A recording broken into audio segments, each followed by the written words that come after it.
Salário baixo e jornada de trabalho cansativa são as grandes reclamações dos professores paulistas. A maioria, para sobreviver, dá aulas em 2, 3 e até 4 escolas. Com essa realidade, o educador não tem tempo para qualificar-se, para preparar suas atividades e muito menos para conhecer melhor seus alunos. O trabalho do professor vai muito além do ministrar aulas. Uma lei federal definiu critérios para a adoção de um piso nacional e bases para a organização da jornada de trabalho semanal. Mas o Estado de São Paulo cumpre a legislação? No Em Discussão de hoje, vamos debater uma proposta apresentada aqui na Assembleia Paulista para garantir que a lei federal seja cumprida aqui. Para falar sobre o assunto, estamos recebendo o autor do projeto, o deputado Carlos Gianazzi, do PSOL, João Zafalão, professor e secretário de Política Sindical da APOESP, e também o professor Bruno Magalhães. E eu começo com o deputado Carlos Gianazzi. Vamos entender melhor. O que fala a lei federal? O que o senhor pretende no Estado de São Paulo? Em primeiro lugar, a lei federal é justa para o professorado? Primeiro, só quero aqui agradecer a presença, Ana, desses dois professores combativos da rede estadual de ensino, defensores tanto do magistério como da escola pública gratuita e de qualidade, o João Zafalão e também o Bruno Magalhães. Muito obrigado pela presença de vocês aqui nesse programa. Ana, a lei federal aprovada em 2008, que é a 11.736 e 38 de 2008, ela foi aprovada no Congresso Nacional, ela foi sancionada pela Presidência da República, ela foi questionada no Supremo Tribunal Federal, porém, houve um acórdão do próprio Supremo Tribunal Federal confirmando a lei, da validade da lei. É uma lei que está em vigor em todo o território nacional. No entanto, o Estado de São Paulo não cumpre a lei, não cumpre a legislação que determina que 1/3 da jornada de trabalho dos professores seja destinada ao trabalho extra-classe, que é aquele momento em que o professor prepara as aulas, faz as leituras, as pesquisas, que o professor prepara as avaliações, corrige as avaliações, o momento em que o professor entra em contato com o projeto pedagógico da escola, com a comunidade, com os alunos. E o Estado de São Paulo não vem cumprindo essa determinação legal, confirmada até pelo Supremo Tribunal Federal. Foi por isso que nós apresentamos, nosso mandato apresentou esse projeto de lei para obrigar o governo a cumprir a lei federal. Quer dizer, é uma obviedade tão grande, um absurdo que nós tenhamos aqui no Estado de São Paulo que apresentar um projeto de lei estadual para obrigar o governo a cumprir a lei, porque o nosso governo está fora da lei, é um governo que não cumpre a lei federal e não cumpre as sentenças também que já foram ganhas pela POESP. O próprio Tribunal de Justiça já deu praticamente causa ganha. Então, o que o governo estadual faz? Ele utiliza recursos judiciais para protelar o cumprimento da lei no Estado de São Paulo. Eu queria entender se o governo é passível de alguma sanção, Zafalão, não cumprindo a lei federal. Quer dizer, a lei federal prevê algo para o Estado que não segue o que ela determina ou não existe esse tipo de acompanhamento? Então, eu acho que esse é o maior problema nesse momento da legislação, que é o que o deputado falou. Há uma lei federal que está valendo, o Supremo Tribunal Federal já concluiu que é uma lei que é constitucional, portanto tem que ser aplicada. Há uma decisão da Terceira Vara da Fazenda Pública de São Paulo que determina quase que um absurdo. O juiz determina que o governo cumpra a lei, ou seja, aquele que deveria ser aquele que zela pela lei, pela Constituição, pelas leis aprovadas, está sendo obrigado a cumprir a lei e ele não cumpre absolutamente a lei. Qual o problema que tem? Desde 2008, quando foi aprovada essa lei, o que acontece de fato, por um lado, é uma omissão, na minha opinião, do governo federal, porque aprova a lei e o governo federal não toma nenhuma atitude concreta para obrigar os estados e municípios a cumprir, fica dizendo que está indignado com o não cumprimento da lei, mas, bom, indignado ficamos nós que somos professores, né? A comunidade, os alunos que têm pior qualidade de ensino, eles ficam indignados. O governo tem que governar, não tem que se indignar. Então, há uma omissão do governo federal e uma ação dos governos estaduais, em particular do governo de São Paulo, que é absurda. Que é um total desrespeito a uma lei federal e desrespeito também a uma lei estadual. Agora, eu olhei o site da Secretaria da Educação e eles afirmam, né, que cumprem integralmente a chamada Lei do Piso, que é o nome dessa lei federal. O que acontece? Eles dizem que cumpre, o professor diz que não. há uma interpretação diferenciada da lei? É isso que acontece? Não, que existe... O governo fez a gente brinca, uma matemática num processo da Resolução 8 para tentar aplicar. Mas para entender o que acontece, ó, até 1997, na rede pública de São Paulo, tinham 6 aulas no período da manhã, 6 aulas no período da tarde e 5 aulas à noite. A LDB diz que são 200 dias letivos e no mínimo 800 horas de aula. Em São Paulo, os alunos tinham 1.200 horas de aula no período da manhã e da tarde e 1.000 horas à noite. Naquele ano, no final de 97, se publicou uma lei, já era um governo do PSDB, a secretária Rosenbaum, a 836, e houve uma redução da quantidade de aula dos alunos para o ano seguinte. E passaram-se desde 98 até 2006, o aluno tendo 5 aulas de manhã, 5 à tarde e 4 à noite. Qual a implicação disso? Foi 200 horas a menos por ano de aula para os alunos, e as consequências estão tudo aí, né? Foi a piora da qualidade de ensino, tudo isso daí. Bom, você reduz o tempo, reduz o tempo, diminui, claro. E foi o que aconteceu. Todos os índices expressaram uma redução. Em 2006, houve uma readequação. Voltou, digamos, a grade de 97, voltou a ter 6 aulas de manhã, 6 da tarde e 5 à noite. Todo contrato de trabalho, ele é firmado a partir de uma jornada de trabalho. Na própria leitura sua inicial, você dizia isso, debate sobre a jornada dos professores. Desde que existe, que a gente se conhece por legislação estadual, a jornada do professor é feita por hora-aula, ou seja, o período que ele efetivamente trabalha na sala de aula, né? Que são 50 minutos no dia único ou 45 no noturno, no caso da rede estadual, ou na Prefeitura de São Paulo, que é um exemplo interessante, é 45 minutos, que é o tempo que tem para o aluno, para o trabalho de aula. O que o governo fez? O governo, depois de, sei lá, quase 20 ou 30 anos, inventou uma mágica de que eu deveria trabalhar, ao invés de 50 minutos por aula, 60 minutos. E inventa uma mágica, e essa mágica, ele diz que esses 10 minutos, que é o tempo de eu tomar um café, de ir ao banheiro, de transitar de uma sala para outra, isso também é parte da minha hora de atividade. Ou seja, tanto digamos, uma mágica o que ele fez, que a jornada de 40 horas, sem mudar nada, passou a ser de 48 esse ano. Bom, se a minha jornada de 40 passou a ser 48, aumentou em 20%, ou ele aumenta o meu salário em 20%, ou assume que não é verdade. E só para concluir, como não é verdade o argumento do governo, eles inventaram isso para não cumprir a lei. Quando a POSP entrou ano passado com uma ação na Fazenda Pública, o governo recorreu para não cumprir a lei. No argumento do governo, o governo dizia o seguinte, ele não dizia que já cumpria. O argumento do governo é que era impossível cumprir a lei, porque para cumprir a lei ele teria que contratar muitos professores, 55 mil, e isso estaria onerando o Estado. Ele expressou uma opinião dele. O governo acha que a educação é onerar o Estado. Nós achamos que a educação não é onerar, a educação é investir. Bom, ele já disse na peça jurídica isso. O governo falou isso, que não ia cumprir. Ou seja, porque não dava para cumprir, porque gastaria muito dinheiro. Quando ele perdeu judicialmente, ele inventou uma outra tese agora, que é essa, dizendo que cumpre quando ele não cumpre. Então, chega a uma situação jurídica, que é isso que o deputado falou. É um absurdo um deputado ter que fazer um projeto para obrigar o governo a cumprir a lei que ele se recusa a cumprir. Eu falei do site da Secretaria de Estado de Educação, se vocês quiserem comprovar o que eu disse, de que a Secretaria afirma que cumpre integralmente a lei do piso, está aí o endereço educacal.sp.gov.br. E o Bruno vai falar como professor da realidade, né? Porque eu sempre digo o seguinte, eu não conheço nenhum professor, acho que o Bruno é o único que eu conheço que dá aula só numa escola, né? Porque a maioria realmente precisa de 2, 3 escolas para poder sobreviver, para ter uma renda maior. Como que você, hoje, é até bom ter o Bruno como exemplo, porque só uma escola, para a gente falar dessa questão das 40 horas semanais. Elas acontecem, Bruno? Como é que é a sua semana dentro da escola e o salário que você recebe se reflete essa realidade? Em primeiro lugar, tem que deixar claro aqui, boa tarde a todos, que é o primeiro ano que eu estou dando aula numa escola. Então, ano que vem ele já vai estar em 2, 3, né, deputado Carlos Janásio? Até porque eu estava me efetivei agora no meu cargo, então eu estou só numa escola, mas minha trajetória no magistério dando aula em 3 escolas, ganhando menos de R$1.000, inclusive uma situação complicadíssima.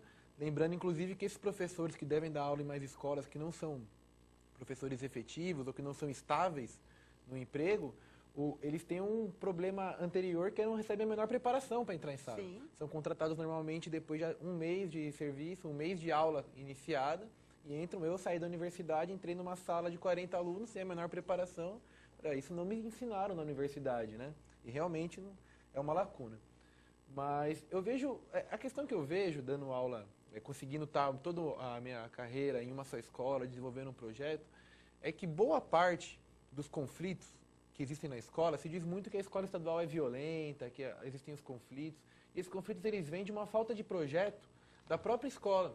Que essa falta de projeto ela, existe porque os professores não têm condição de ter seu tempo de profissional gasto com a aplicação, com o planejamento desses projetos. Então, é óbvio, se você pega uma escola que tem, no caso a minha escola, tem quase 100 professores, onde desses um terço vai dar poucas aulas, já sai porque está amarrado o horário com outra escola, normalmente distante. O governo também não pensa, não paga o deslocamento do professor, não paga a hora que ele não está na escola, mas não está em aula. No momento que isso acontece, e os professores param de se conhecer, você para de pensar num projeto da escola. São poucas as horas de trabalho coletivo. Sim. As horas de trabalho coletivo elas são impeditivas para muitos professores, porque os professores têm que muitas vezes concluir, ter uma carga profissional na prefeitura ou na rede particular, o que acaba expulsando os professores mais qualificados profissionalmente da rede estadual, inclusive, que tem piores condições. E aí os professores eles ficam ali meio que no cada um por si. Você vai da sua aula, sai da sala e não existe um projeto. Quando a comunidade escolar, quando os alunos, mas para além, quando o bairro percebe que não existe um projeto pedagógico, político naquela escola, naturalmente vai sucatear a escola, vai se perder o interesse, vai se iniciar mais processos de violência, de conflito.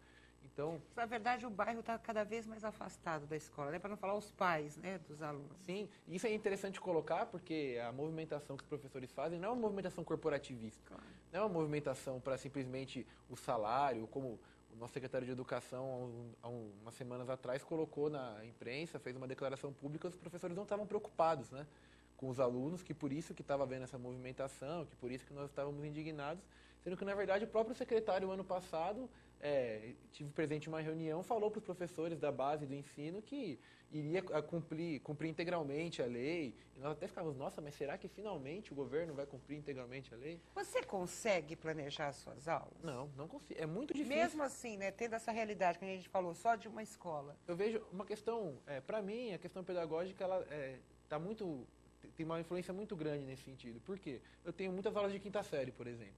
A quinta série, você tem que ter uma dinâmica de educação com eles que seja lúdica, que tenha materiais alternativos, que você consiga, de fato, produzir conhecimento a partir da cognição dos alunos de 10, 11 anos. Até atrair o interesse, né? Porque essa idade é a mais difícil de você isso pra chamar atrair, a atenção. Exato, exatamente porque o motivo central ali Eu sei porque eu tenho uma filha que passou por Não, mas é verdade. E por que, né? Então, por que existe o conflito? Por quê? Porque você precisa de muito tempo realmente para se, vamos dizer assim, é uma palavra, um verbo ruim, mas para se armar, para poder dar uma boa aula, para poder resolver todos os problemas ali. Isso não acontece. Um professor que dá mais de 40 aulas por semana, ele entra numa sala, sai em outra, ele acaba reproduzindo muias vezes a aula que ele teve com os professores há 20, 30 anos atrás. E ainda fica pensando assim, como provar, né? O que é? A lei federal, né, fala o seguinte: um terço de jornada sem alunos, práticas pedagógicas, coletivas ou individuais. Fico pensando assim, que acho que pode ser um questionamento do governo também. Como se prova isso, deputado Carlos Janazzi? Como é que o professor comprova isso para que tenha esse direito, vamos dizer assim? Primeiro que eu queria registrar, Ana, que o secretário acusou recentemente os professores de corporativistas, que essa luta da jornada é uma luta da corporação e que essa luta não teria reflexos na qualidade de ensino para os alunos. Nós não concordamos com isso. Primeiramente que a qualidade de ensino está vinculada hoje à jornada, à implantação da jornada do piso. O professor precisa de um tempo para preparar as aulas, para fazer pesquisa, leitura, isso é óbvio, entendeu?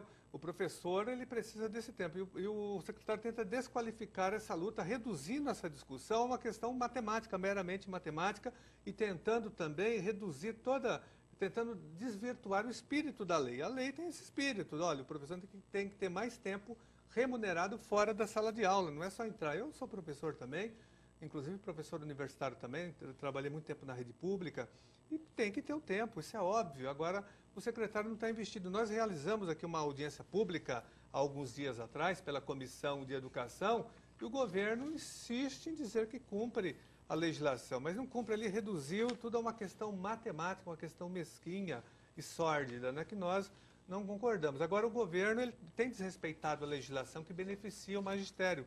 Por exemplo, ele não respeita também a data base salarial dos servidores do Estado de São Paulo, né? Ele não está respeitando a jornada do piso, mas respeita, por exemplo, uma liminar que beneficia a massa falida do Naginarras, desapropriando 6 mil pessoas em São José dos Campos, no bairro do Pinheirinho, entendeu? Então, quando é para beneficiar o Naginarras, o governador cumpre a lei rapidamente. Agora, quando é para beneficiar os professores e os 5 milhões de alunos matriculados na rede estadual, aí o governador não cumpre a legislação, diz que não tem recursos, que vai onerar o Estado. Agora, como foi dito pelo João e pelo Bruno, a educação é investimento, não é gasto, não é onerar o Estado.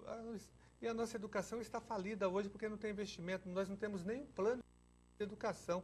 A educação do Estado de São Paulo, né, está à deriva, está sem rumo nenhum. Então, é por isso que nós vivemos esse caos e o governador insiste em não cumprir uma lei que vários estados já estão cumprindo. Eu vou para o intervalo rapidinho, vou deixar 2 questionamentos, né? A gente fala sobre a falta de condições das escolas, estrutura.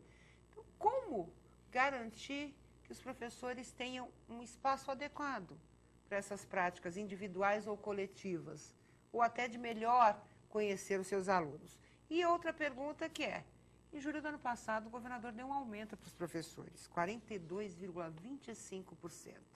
Vamos entender melhor o que aconteceu e qual vai ser a realidade dos 374 mil profissionais ativos e aposentados. A gente volta já já.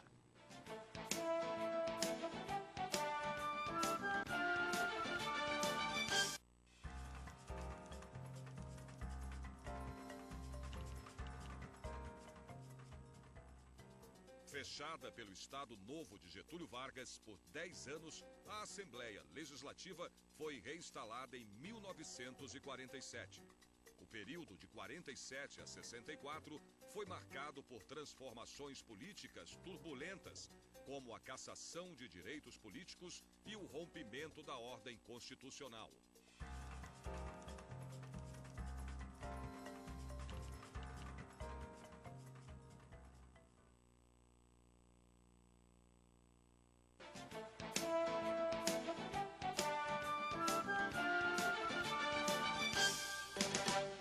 Voltamos com a discussão hoje falando sobre a crise no magistério paulista. Eu deixei 2 questionamentos, exatamente um sobre a estrutura, né, que as escolas têm hoje para essas práticas pedagógicas, coletivas e individuais, que podem ser feitas, claro, dentro da escola ou fora dela, pelo professor, dentro da realidade da lei do piso.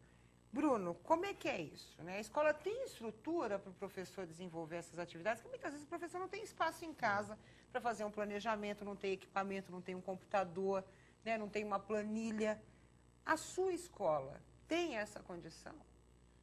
A escola que eu dou aula hoje é uma escola um pouco mais antiga, com uma estrutura melhor, mas eu tenho 2 casos próximos ali, uma escola que eu dava aula no passado, que é o Jardim Moraes Prado 2, onde nós tivemos um problema lá que quase o piso cedeu. Agora esse ano, então, só para terem uma ideia. E lá próximo, no bairro também, tudo isso na Zona Sul, na região do Grajaú, a Escola Jardim Gaivotas, que é uma das poucas escolas de lata, onde você chega aí... Ainda existem escolas de lata? Infelizmente, apesar de toda a propaganda que o governo faz nesse sentido, elas existem.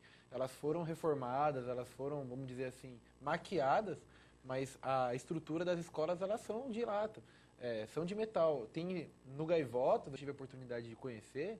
No sol... São municipais, essas? São estaduais. Estaduais também. Estaduais. A temperatura passa de 30 graus numa sala de aula. É uma coisa... Isso me recorda quando eu estava na 5ª série. Eu cheguei a estudar numa escola de lata no município de Mauá, na gestão Neubauer, inclusive. E era um container, né, que ficava na quadra. Eu fiz minha 5ª série num container. E a gente está revendo isso acontecer, né? Impressionante. Mas a estrutura física da minha escola... A escola Carlos Aires é uma escola que tem uma estrutura física relativamente boa, por ser uma escola mais antiga, mas que isso não se reflete na possibilidade que você tem de utilizar essa estrutura, porque não tem investimento. Então, hoje nós estamos com um problema, por ser uma escola mais central, ela tem uma demanda muito grande de alunos. Quantos alunos hoje na sua escola? Ela tem mais de 2 mil alunos. 100 professores e 2 mil alunos. Em torno disso. Eu não tenho o número exato, mas é bem mais de 2 mil.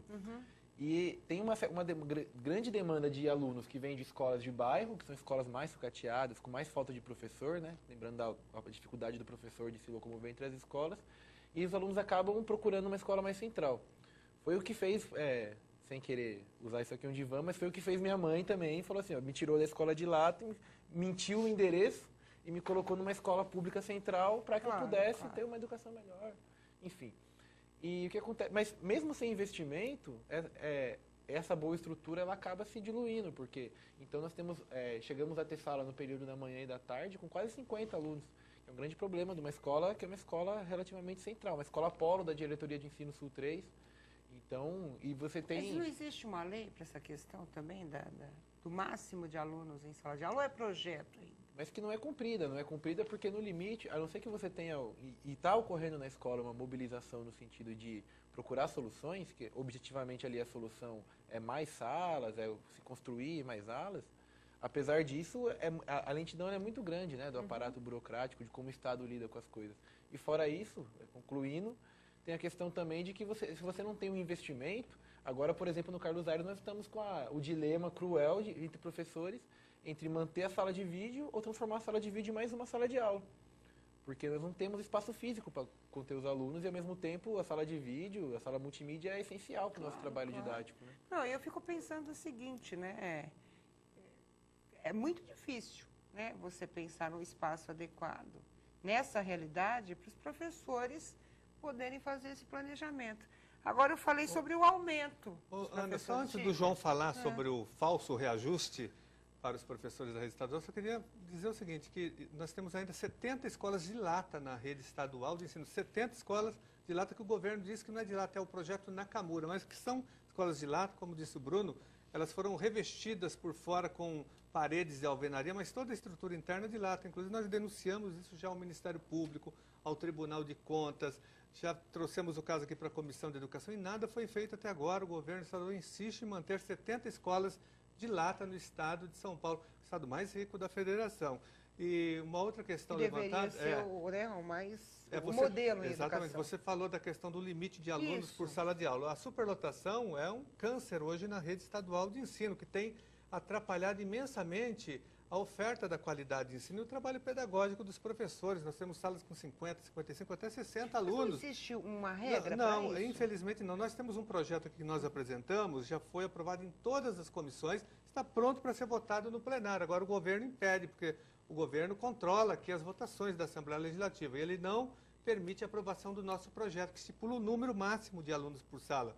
Nas séries iniciais do ensino fundamental, 25, primeira a quarta série, 25, de quinta a oitava, no máximo 30, e no ensino médio, no máximo 35. O projeto foi aprovado em todas as comissões, está pronto para ser votado aqui na Assembleia Legislativa. Agora, a realidade é dura na rede estadual de ensino. A escola do Bruno é uma exceção, tem alguma estrutura, uma escola antiga, tem uma boa diretora lá, tem um grupo de professores interessante. Agora, a realidade é de caos. Sim. As escolas da rede estadual não têm salas de informática, não tem salas de leitura, não tem material pedagógico, então é difícil para o professor desenvolver um trabalho ali que possa oferecer a qualidade de ensino, porque não tem estrutura nem material e nem humana, faltam funcionários, não tem inspetores de alunos, então é uma situação caótica a da rede, a base material também de infraestrutura da rede estadual de ensino, eu sempre no falo geral. que a Tem tendência exceções, mas no geral é esse. A tendência das coisas é melhorar sempre, né? No caso da escola estadual, eu estudei escola estadual,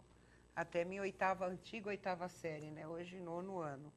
E eu tinha uma escola modelo, né? Que eu tinha professores que faziam planejamento, nós conhecíamos, os professores sabiam os nomes dos alunos, os pais participavam, a gente tinha associação de pais e mestres, quer dizer, a gente teve um retrocesso ao longo do tempo que às vezes eu me pergunto, será que a gente vai conseguir resgatar a história da escola estadual aqui em São Paulo? Mas eu falei do aumento, né? O governador sancionou em julho do ano passado, só para a informação dos nossos telespectadores, uma lei complementar que concedeu um aumento salarial escalonado de 42,25%, desculpe, até julho de 2014, a gente está em 2012, para 374 mil profissionais ativos e aposentados. Vamos falar um pouquinho desse aumento. O que ele representou no bolso do professorado paulista?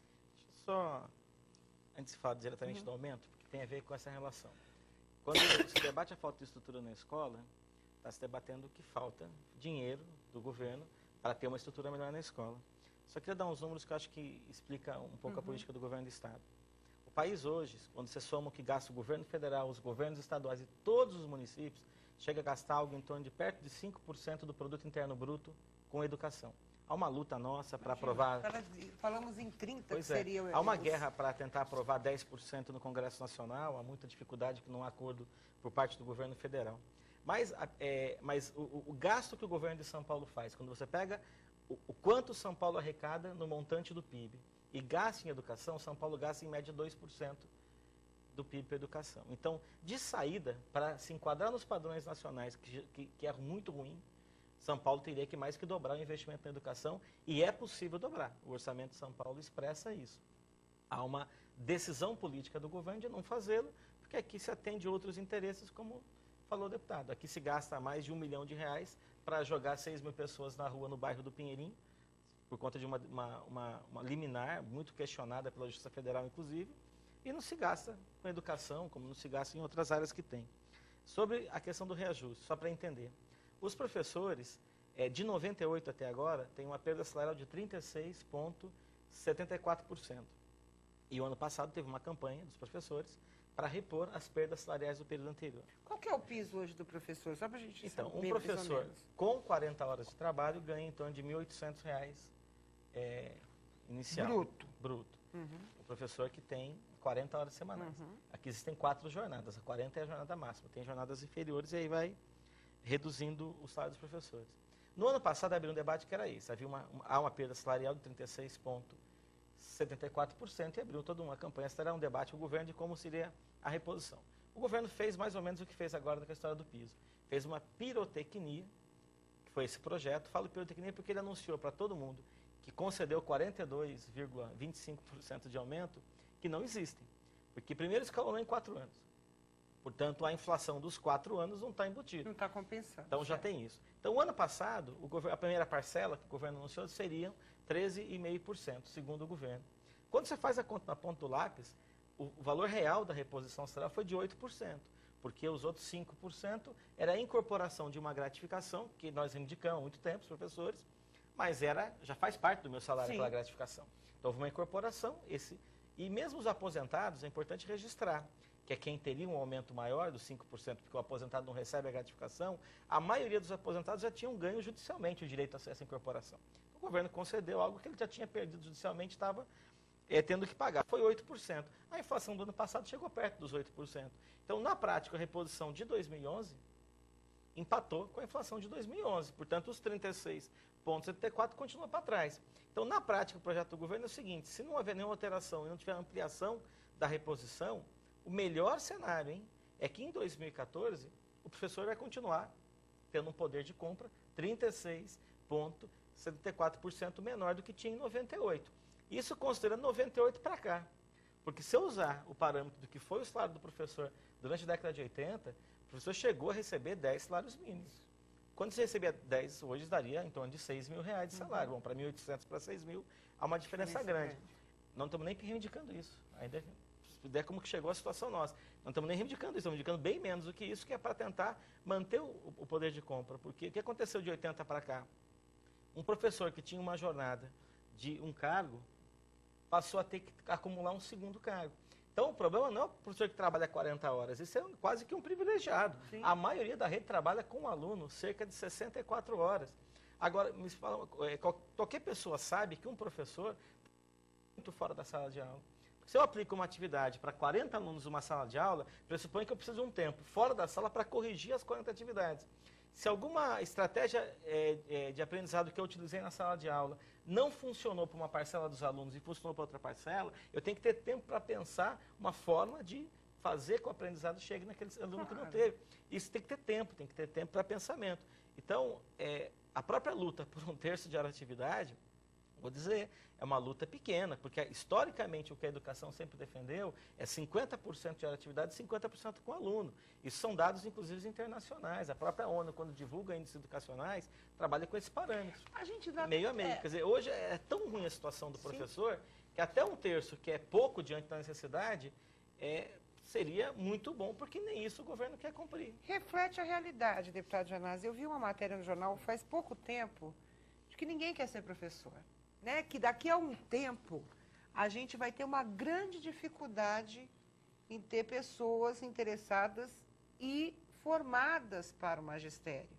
Houve essa redução, quer dizer, a gente corre o risco até de ter, vamos dizer assim, extinção, né, de professores que queiram ingressar na rede pública de ensino, se você não tiver um olhar, vamos dizer assim, mais atenção a essa categoria. Sem dúvida, se o governo continuar não investindo em educação, como faz o governo estadual aqui de São Paulo, isso é geral no Brasil inteiro, mas o governo de São Paulo consegue ser pior que outros governos. Algum estado segue a lei do piso? Tem vários estados, Mato Grosso, Mato Grosso tem estados que, inclusive, aplicam uma porcentagem maior do que a lei do piso. Se eu não me engano, é o Mato Grosso, que tem uma jornada de 50% que é em sala de ideal. aula e 50% com aluno, entendeu?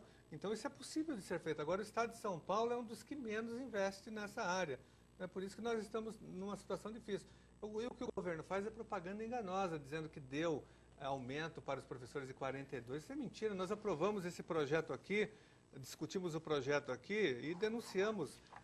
Ele vem dividindo tudo para as férias dos professores, dividiu o reajuste, agora está tirando dinheiro de professores ACTs, OFAs, da categoria L, 12 mil professores, 12 mil professor é esse? Professores admitidos em caráter temporário. O governo ele está precarizando as novas contratações. Os professores que são admitidos de agora em diante, a partir de uma lei que foi aprovada aqui também, nós votamos contra, a Lei 1093, esses professores não têm os mesmos direitos que os outros professores. O professor não tem direito a utilizar o Hospital do Servidor Público Estadual, não tem direito à aposentadoria por SP prévia, ele tem uma redução dos seus direitos básicos e trabalhistas. E esses professores foram obrigados a devolver dinheiro, 12 mil professores. Então, quem que vai querer ser professor num cenário como esse? É muito difícil. O governo vem desestimulando a entrada da juventude no magistério. Essa é a grande verdade. Não é à toa que o MEC recentemente fez uma propaganda na televisão incentivando a juventude a ingressar no magistério. Mas se o próprio MEC não investe os 10% na educação do PIB, como que ele vai atrair a juventude para o magistério, para a educação? É difícil. A gente tem um exemplo aí que os países que hoje estão na mesma realidade que a nossa, né, em desenvolvimento, investiram muito mais que 10% do PIB. Países que investiram 30% do PIB na educação. Pelo menos durante um tempo. Exatamente, até você colocar nos trilhos. Pagar a dívida educacional. Não, e colocar nos trilhos, né, para o trem começar a andar. Eu vou para o intervalo rapidinho. O Bruno falou por cima sobre a questão da segurança nas escolas. E eu quero saber, no próximo bloco, como é que está esse debate entre professores e Estado na questão da segurança também. A gente volta já já.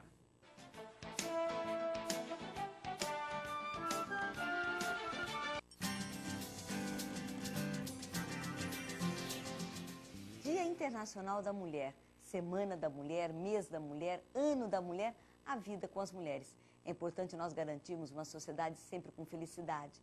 E para que isso aconteça, é preciso que haja justiça. E para que aconteça justiça, é preciso a participação, é preciso a igualdade. E a igualdade é a mulher sendo médica, engenheiro, balconista, doméstica, dona de casa, mãe, avó. Seja onde for, a mulher tem um papel importante e preponderante. Na política não é diferente. Então, cada uma de nós, com a sua tarefa, com a sua missão, temos que entender o valor que a mulher tem e levar esse valor para a sociedade, junto com todos os homens. Nossos avós, nossos pais, nossos irmãos, nossos amigos, nossos filhos, nossos sobrinhos, os homens que fazem parte da nossa vida. Mas sem a mulher, a vida. Parabéns a todas, parabéns a todos e vamos curtir o papel da mulher na nossa sociedade.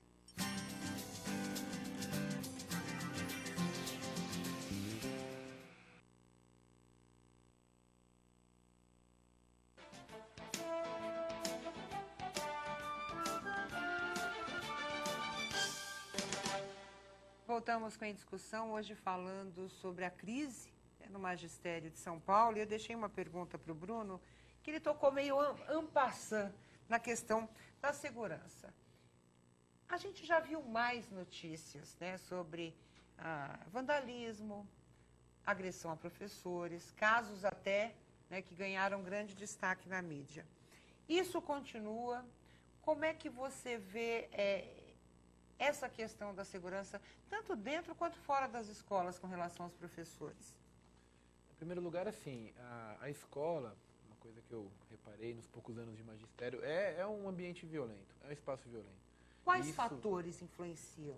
O principal fator, na minha opinião, tem um teórico francês chamado Bernard Charlot, que diz uma frase muito interessante. Ele fala que o conflito começa quando o estudante não se vê aprendendo. Então, você pega multidões ali de jovens, né, de adolescentes, numa fase já muito dinâmica, explosiva da vida, e os coloca para um faz de conta pedagógico ali, porque é disso que se trata quando a gente está dizendo aqui nossa necessidade de ter mais tempo para preparar a aula, mais tempo para pensar num projeto de escola diferenciado, e isso não se dá na prática. Então, você vê as massas de estudantes e adolescentes ali, principalmente nas escolas periféricas, onde já vivem, já estão num contexto de violência social, né, de vários âmbitos, e eles simplesmente reproduzem isso. E aí nós vamos ver realmente violência contra o professor, violência entre eles mesmo. A gente vai ver uma série muito grande de preconceitos sendo aflorados ali. Então você vai ver machismo, homofobia, o racismo. Sim. Tudo isso é muito grave na escola. Bullying, né? O bullying, né, que agora está mais em voga. Mas isso, a minha perspectiva é de que isso tem uma raiz clara, que é a raiz do aluno não se ver, não dá significado para a escola. E ele não continua dando significado enquanto a escola não tiver um projeto, enquanto não houver não só ferramentas democráticas, como também ferramentas econômicas, como o João bem disse aqui, para que isso aconteça, né? É um absurdo. A gente vê discussões, eu acho, né, de detectores de metal, né, em portas de escola. Quer dizer, nós chegamos num ponto, o Zá falou, que você começa a falar em detector de metal em porta da escola, polícia dentro das escolas, porque a gente tem hoje a ronda escolar, né, que faz essa segurança no entorno das escolas e na entrada e na saída. Mas é complicado, né, você falar em segurança com detector de metal em porta da escola. É isso, chega a ser, o cúmulo do absurdo, porque acho que o gerador de violência na escola, como falou o Bruno, são problemas sociais. São problemas sociais que existem fora da escola e se reproduzem dentro da escola. E ao não ter um projeto pedagógico que permita a inserção do aluno, de fato, que aprenda na escola, isso acaba criando ou dando, digamos, a vazão para a violência que existe hoje na escola. E a evasão escolar continua? Continua, mas olha só tem uma coisa que é interessante, eu gosto de falar sempre. O país, esse ano passado, comemorou muito, né, que o Brasil era a 8ª economia, passou a ser... Sexta, né? Pulou para frente. Então, virou a 6ª economia do mundo. Então, há de se esperar que um país que tenha a 6ª maior economia do mundo tenha, pelo menos, entre os 10 primeiros no índice de desenvolvimento humano. E não está. O Brasil está depois, 84, uma coisa assim, o índice de desenvolvimento humano do país, por conta, em parte, tem a ver com os índices educacionais. Porque quando se avalia todos os índices do país, a educação, o Brasil é um dos piores essas avaliações internacionais que se estabelecem. Então, existe claramente uma disparidade. Ou seja, um país que tem uma produção grande, uma economia muito forte, e isso não se reproduz nas questões sociais, porque aí atinge diretamente a educação, mas atinge outras áreas. Saúde, moradia. A gente falou bastante do Pinheirinho várias vezes, são 6 mil famílias. No Brasil tem quase 7 milhões de pessoas sem teto. É um fim do mundo numa situação dessa. A 6ª economia do mundo mais de 1 milhão. Tem 1 milhão de pessoas na cidade de São Paulo, no estado de São Paulo, que não tenha moradia. Então a escola expressa isso. Esse é o drama escolar. Continua existindo evasão escolar na escola. Há toda uma propaganda de que acabou a evasão escolar. E o governo, na verdade, alguns anos atrás, para tentar combater a evasão escolar, inventou um negócio automático. Dizem que a progressão continuada não é uma promoção automática, que na verdade reduziu a evasão escolar, mas é uma redução de evasão com muito menos qualidade de ensino. É algo que não tem, no reflexo para a sociedade é péssimo. É impressionante. Eu tenho uma filha vai fazer 15 anos. é impressionante. Hoje, com as redes sociais, você lê muito a internet, né? Não só os erros, né, cometidos por esses adolescentes, erros de português crassos, né? Que você olha e você fala, gente, não é possível que uma pessoa no primeiro ano de ensino médio escreva dessa forma, por exemplo. Mesmo estando em escola particular. Né? A gente tem uma coisa, assim, de degradação do ensino, não somente na escola pública, mas também na escola particular. É a falta desse plano que faz isso, deputado Janazzi? Eu vi o Cristóvão Buarque falando, né, que infelizmente, vou dar uma notícia triste, o Congresso não deve aprovar o Plano Nacional de Educação, exatamente porque é ano eleitoral, porque tem todo um processo, o que retarda também a votação dos planos estaduais. Não há dúvidas de que a falta de investimento em educação, a falta de um Plano Nacional de Educação que obrigue os governos a investirem mais recursos na educação, isso potencializa a violência social, e a escola é o espelho da sociedade. Agora, a escola muitas vezes potencializa a violência, escolas com superlotação de salas, nós temos na rede estadual muitas escolas que não têm nem quadras para a prática das aulas de educação física. Eu já citei aqui vários nomes na tribuna, na Comissão de Educação, Ministério Público, escolas aqui da capital, escolas próximas aqui da Assembleia Legislativa. Eu citaria a Escola Presidente João Goulart, a Escola Presidente Leonel Brizola. Nós temos muitas escolas, eu já apresentei uma lista enorme para a Secretaria da Educação. Então, tudo isso potencializa a falta, o crescimento da violência nas escolas, a falta de investimento, de infraestrutura, de funcionários. As nossas escolas estaduais não têm funcionários para dar apoio aos professores, não tem inspetores de alunos, não tem vigia. A ronda escolar não existe praticamente em muitas escolas, ou quando existe, elas não dão conta de atender. Nós temos 5.000 escolas na rede estadual de ensino, 5 milhões de alunos matriculados, enfim. Então, tudo isso. E também a falta de um plano estadual de educação. Nós temos um projeto pedagógico para a rede estadual de ensino. A rede estadual está à deriva, está sem direção. Então, isso reflete nas escolas também. Nós temos que abrir as escolas para a comunidade. É importante que haja a participação da comunidade, dos pais de alunos no processo escolar. Nós temos que reativar os conselhos de escolas, reativar as APMs, mas não a APM para arrecadar dinheiro, que não é função da APM de dar dinheiro para a escola, é do Estado. O Estado tem que financiar. A escola tem que ser atraente não só para o aluno, mas para os pais também. Os pais, para a comunidade. Isso ajuda muito a diminuir a violência, né? Mas, sobretudo, mais investimento em educação. Isso aí neutraliza bastante a violência. Olha, eu quero dizer que o nosso tempo chegou ao fim, mas eu vou dar um tempinho para os convidados para as considerações finais. A gente falou aqui sobre as condições, a realidade do professorado paulista, né? A questão do salário, jornada de trabalho, segurança, equipamentos, superlotação, e com certeza esses debates vão continuar acontecendo aqui na Assembleia Paulista. Em primeiro lugar, quero agradecer ao professor Bruno Magalhães. Professor, muito obrigada. Seu recado final. Concluir também, parabenizar os convidados. Acho que o debate foi muito bom, muito produtivo. O pessoal que está em casa acompanhando. Eu queria concluir deixando 2 pontos que eu acho centrais na discussão da escola pública. O primeiro é que se dê mais atenção, que se veja os professores não estáveis, os professores contratados em caráter de urgência na rede estadual, que são professores que são demitidos antes das férias, não tem nem direito a férias, não tem direito. Eu estava nessa categoria o ano passado. Quantos são hoje, Bruno? Mais ou menos nessa 40 realidade? 40 mil. 40 mil. 40 mil professores nessa categoria. Os L's e os Os que agora estão nessa condição. Eu tive um caso, por exemplo, que eu torci o pé e fiquei 2 dias em casa e só pude abonar 1, porque mesmo a falta médica desses professores é só 1 por mês. O professor não pode ter 2 faltas médicas por mês por uma regulamentação estadual. Então, essa é a primeira coisa. E a segunda é para os professores que estão na ativa, ou para aqueles que queiram entrar na categoria, que não se intimidem com esses ataques do governo, porque é gratificante, é engrandecedora a tarefa do magistério e através da luta, das mobilizações que nós fazemos, que nós podemos valorizar a categoria, porque não é desistindo que nós vamos conseguir mudar a educação no Estado. Hoje, para ser professor, precisa ter essa crença e esse dom, né? A gente vê aqui, que eu fico muito triste, principalmente os professores aposentados. É impressionante a gente vê aquelas senhorinhas da Pampesp, não é isso? A Pampesp. Pedindo, né, às vezes, muito pouco, né, para o governo, elas que foram tão importantes para a educação do Estado de São Paulo. Zafalão, também muito obrigada aí, seu recado final. Também queria agradecer o convite do deputado. Ana, obrigado pelo espaço. Queria só colocar duas coisas. Primeiro é isso que falou o Bruno aqui. Tem 40 mil professores categoria O que não só não recebem em dezembro e janeiro, como iniciaram o trabalho dia 1º de fevereiro e não receberão o salário em março.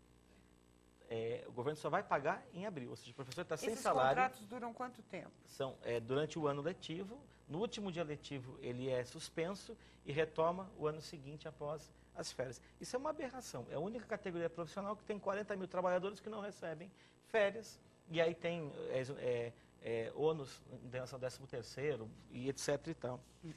A segunda coisa é o seguinte, só para concluir. A luta que nós estamos travando hoje pela aplicação da lei do piso, que inclui a iniciativa do deputado Janazzi, é uma luta em última instância em defesa dos 5 milhões de estudantes e do direito das crianças a aprenderem. Não é só um ataque aos professores que faz o governo, faz um ataque aos estudantes que estão tendo, não têm hoje o direito de aprender pela estrutura da escola pública. Por conta disso, nos dias 14, 15 e 16 de março, tem uma greve nacional na educação.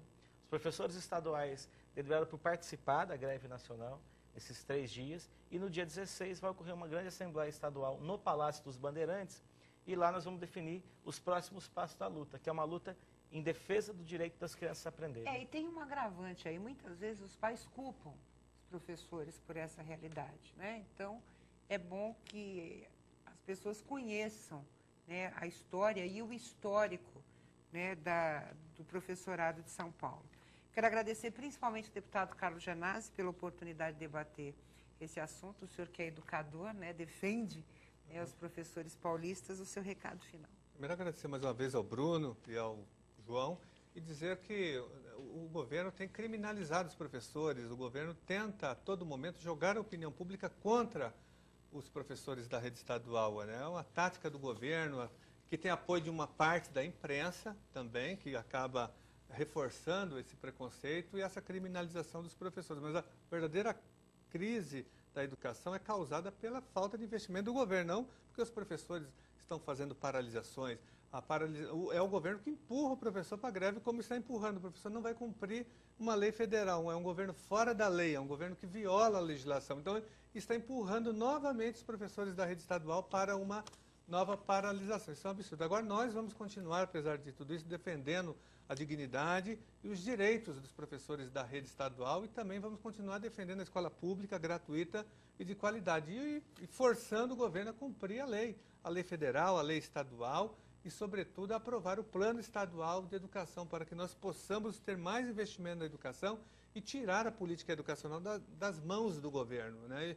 A política educacional tem que ser construída pela sociedade, pelos professores, pelos alunos, pelos pais de alunos. Ela tem que ser obra de toda a sociedade, não pode ficar nas mãos de um governo, de um governador, de um secretário.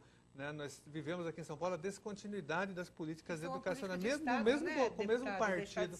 É política de Estado e não política de governo. Essa tem sido a nossa luta e nós vamos dar continuidade a ela. E com certeza essa luta e debates como esse vão resgatar, né, a escola pública de boa qualidade. Eu quero agradecer o Zafalão, deputado Carlos Janazzi, quero agradecer a você e disponibilizar o nosso endereço eletrônico tvassembleia@l.sp.gov.br para que você encaminhe suas críticas, sugestões e perguntas. Nós vamos ficando por aqui, mas temos um encontro no próximo programa. Um grande abraço e até lá.